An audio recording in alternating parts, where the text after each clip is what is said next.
Gusto kong kumain ng dinuguan pero ayoko nung dinuguan na nabibili sa labas dahil hindi ko nga alam kung paano nila niluto yan at kung malinis ba talaga yung pagkakagawa nila. Kaya tara, samahan niyo ako magluto nito. Bago ang lahat, i-prepare muna natin lahat ng ingredients. Sibuyas, luya, bawang, sili na green, at pati itong lemongrass. Lahat naman ng ingredients dito na pinakita ko ay mahalaga pero wag nyo talaga itong kalimutan itong luya at lemongrass kasi yan ang sekreto para ma-achieve natin yung gusto nating lasa ng dinuguan. So, meron ako nabiling 1/2 kilo ng kasim na pinahiwa-hiwa ko siya ng pa-strips.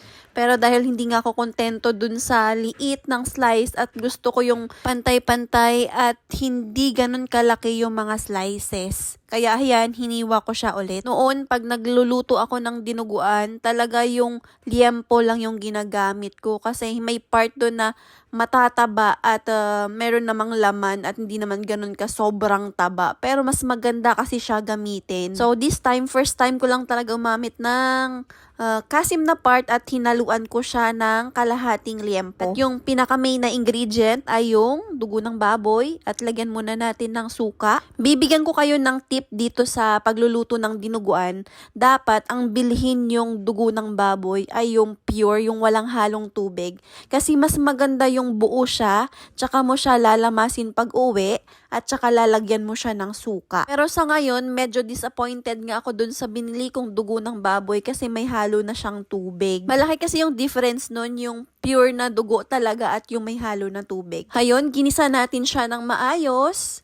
At naglagay na rin tayo dito ng mga pampalasa at hindi ko lang na-videohan. Dapat kailangan meron tayong Knorr pork cubes. Okay naman na kahit walang Knorr pork cubes pero mas maganda kasi mas malinamnam kung merong cubes. Igisa lang natin yan ng maayos hanggang sa magiging golden brown siya or di kaya yung nagmamantika na siya. Ganyan. Minsan kasi yung sekreto ng mga putahe na niluluto natin, depende yun sa klase ng paggisa na ginawa mo. May mga pagkain tayong kinakain pero minsan parang hindi mo bet yung lasa or yung medyo may lansa pa siya.